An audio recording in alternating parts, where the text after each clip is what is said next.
Ao longo da história, o mundo testemunhou um grande número de monarcas. Enquanto alguns eram sábios e corajosos, muitos outros eram simplesmente incompetentes, cruéis e obcecados com seu próprio status e poder. Olhando para trás, hoje sabemos que estes são os ingredientes de um soberano assustador.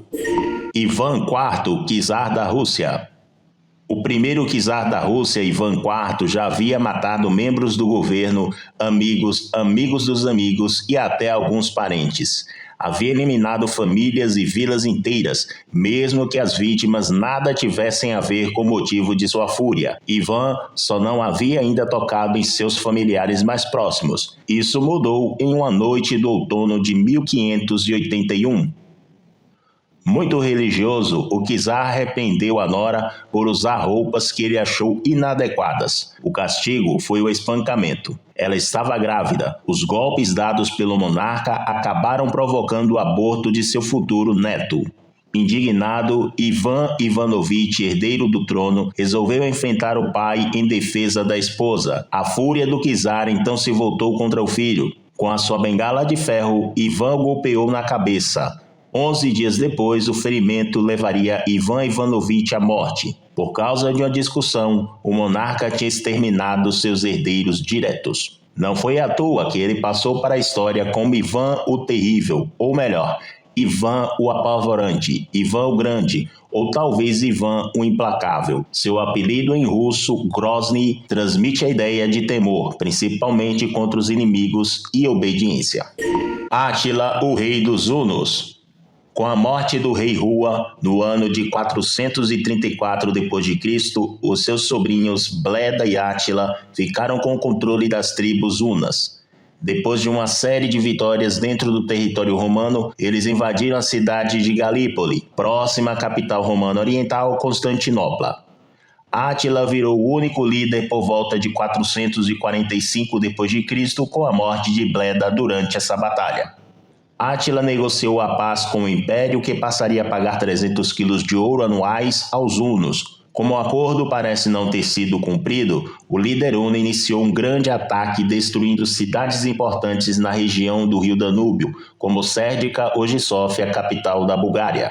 Por volta de 447, quando devastava a região entre os mares Negro e Mediterrâneo, Átila foi informado das riquezas de Constantinopla, atual Istambul, na Turquia.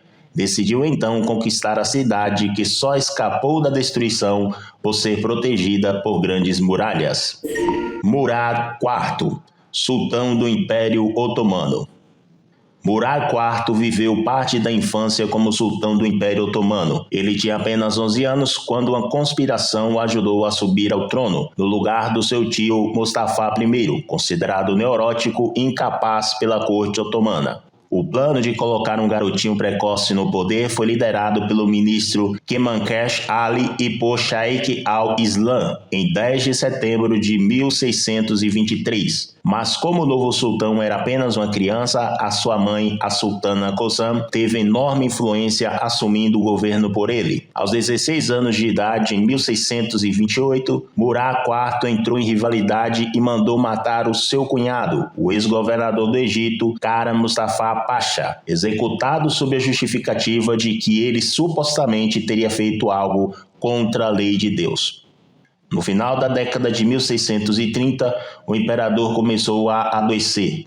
Circularam boatos de que, prestes a morrer, ele teria ordenado mais uma vez a execução do seu próprio irmão Ibrahim, que sofria de perturbações psicológicas. O sultão já havia mandado matar 4 de seus irmãos. Ibrahim, por sorte, viveu preso por toda a infância, embora sempre com medo de ser morto. Só sobreviveu até a juventude graças à interferência da sua mãe, Kosam. Anavalona I, rainha de Merina, Madagascar.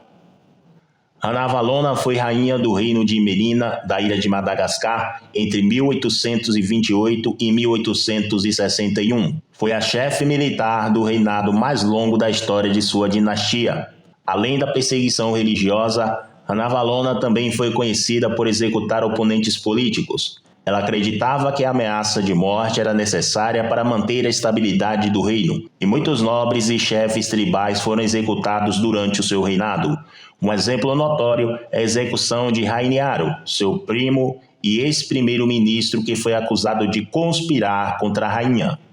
Ranavalona também implementou políticas isolacionistas, fechando o país para o comércio com o exterior e proibindo a saída de cidadãos. Embora ela tenha argumentado que isso era necessário para proteger a cultura e a soberania de Madagascar, muitos acreditavam que essa política estava impedindo o desenvolvimento econômico do país. Leopoldo II da Bélgica. O horror provocado pelos desmandos e maldades de Leopoldo II no Congo até o início do século XX, sob o domínio da Bélgica, é hoje apelidado de Holocausto Esquecido. A exploração do látex, do marfim e a mineração encheram os cofres do rei e patrocinaram o genocídio. Empregados que não cumpriam metas tinham os pés e as mãos decepados aos milhões, e as condições de vida eram tão precárias que morriam de fome ou doença os que não morriam assassinados pelo exército. Estupros foram cometidos em massa, e crianças também sofriam amputações. Historiadores calculam que mais de 15 milhões de pessoas morreram na região durante o período de Leopoldo II, que morreu negando qualquer conhecimento sobre os ocorridos. Outros castigos físicos e torturas eram aplicados regularmente por uma milícia, a Force Publique, financiada pelo rei.